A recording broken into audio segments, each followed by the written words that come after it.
हाय दोस्तों, मैं हूं अभिषेक और आज का हमारा टॉपिक है दर्पण।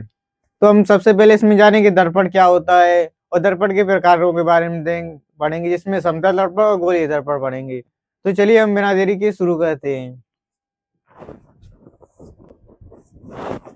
इसमें क्या हुआ कि हमने ये परिभाषाएं लिख दी हैं और इसको हम चित्र के माध्यम से समझेंगे।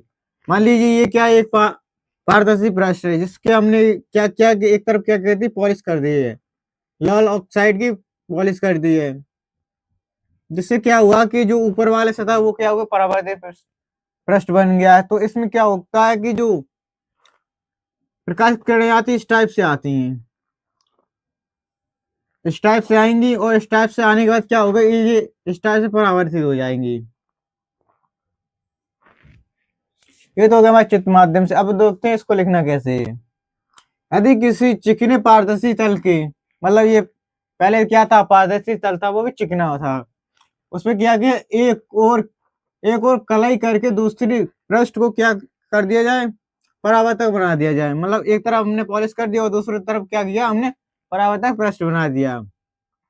तो ऐसा जो निकाय बनता है, जो ऐसा निकाय बनता है उसे क्या कहते हैं, दर्पण कहते हैं। ये तो हो गया हमारा दर्पण। अब देखते हैं दर्पण के प्रकार। ये कितने प्रकार के, ये क्या होता है, दो प्रकार होते हैं। एक होता है समतल दर्पण, एक होता है हमारा गोलीय दर्पण। समतल दर्पण में क्या होता है, जो ये हमारा परावर्तक पृष्ठ होता है, मतलब ऊपर वाला पृष्ठ होता है, ये कैसा होता है, समतल होता है। कैसा होता है, समतल होता है। जिसमें किरणें इस प्रकार से आती हैं और इस प्रकार से चली जाती हैं। तो हमने वही लिखा है, ऐसा दर्पण जिसका परावर्तक पृष्ठ कैसा हो, समतल हो, उसे क्या कहते हैं, समतल दर्पण कहते हैं।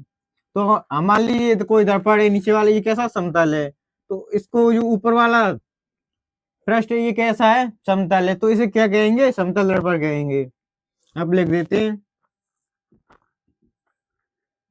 समतल दर्पण।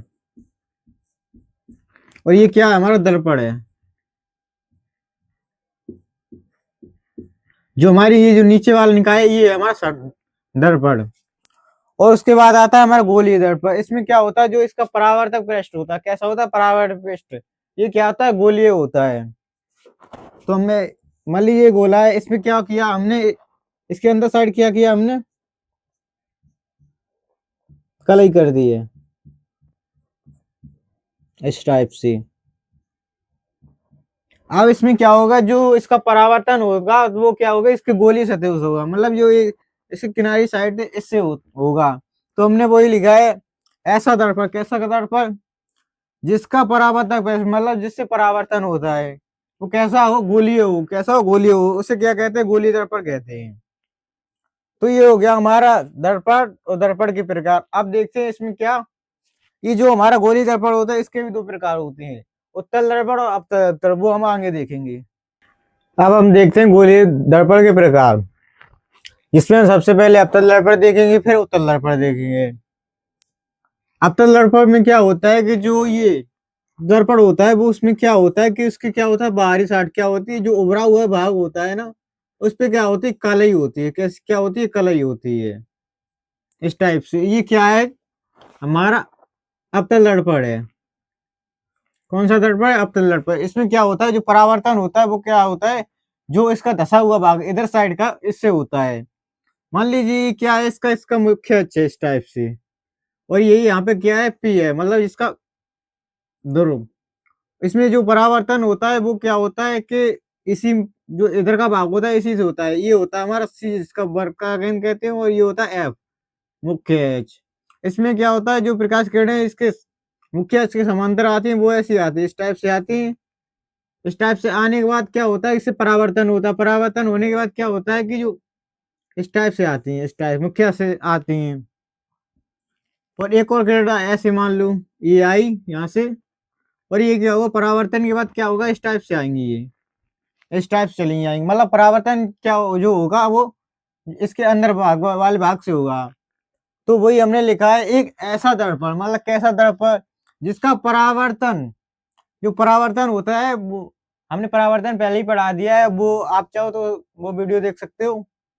जिसका परावर्तन धसे हुए भाग से होता है, मतलब जो ये अंदर की धसा हुआ भाग है इससे होता है। और पॉलिश क्या होती है, उभरे हुए भाग पर होती है। मतलब ये पॉलिश, ये डॉट डॉट बिंदु ये लाइन सी दिख रही है, ये क्या हमारी पॉलिश है, भाग पर होती है। उस दर्पण को क्या कहते हैं, अवतल दर्पण कहते हैं। क्या कहते हैं, अवतल दर्पण कहते हैं। ये तो हो गया हमारा दर्पण, अवतल दर्पण। अब देखते हैं उत्तल दर्पण। उत्तल दर्पण में क्या होता है, जो पॉलिश होती है वो क्या होती है, इसके अंदर वाले भाग पर होती है। और परावर्तन क्या होता है, इसके उभरे हुए भाग से होता है, वो ही हम देखेंगे अब। ये मान लीजिए ये क्या है, ये एक दर्पण है, इस पे क्या किया हमने, एक इसके अंदर साइड क्या कर दिया, पॉलिश कर दी है। और परावर्तन हो जो होगा इसमें, वो कैसा होगा, इसके उभरे हुए भाग से होगा। ये मान लो ये क्या है, इसका मुख्य अक्ष है, और ये इसका सी है, मतलब वक्ररेखा सी, और ये इसका मुख्य अक्ष एफ। हम इसकी परिभाषा देखेंगे, पहले इसको देख लें, दर्पण कितने प्रकार के होते हैं और परावर्तन कैसे होता है। तो चलिए हम देखते हैं, जो इसके मुख्य अक्ष के जो समांतर किरणें आएंगी वो क्या होगी, वो इस टाइप से आएंगी, इस टाइप से आएंगी, यहाँ पे टकराएंगी, टकराने के बाद क्या होगा, इस टाइप से परावर्तित हो जाएंगे, इस टाइप से। और जो इधर से भी जो किरणें आएंगी वो इस टाइप से टकराएंगी, टकराएंगे के बाद इस टाइप से परावर्तित हो जाएंगी,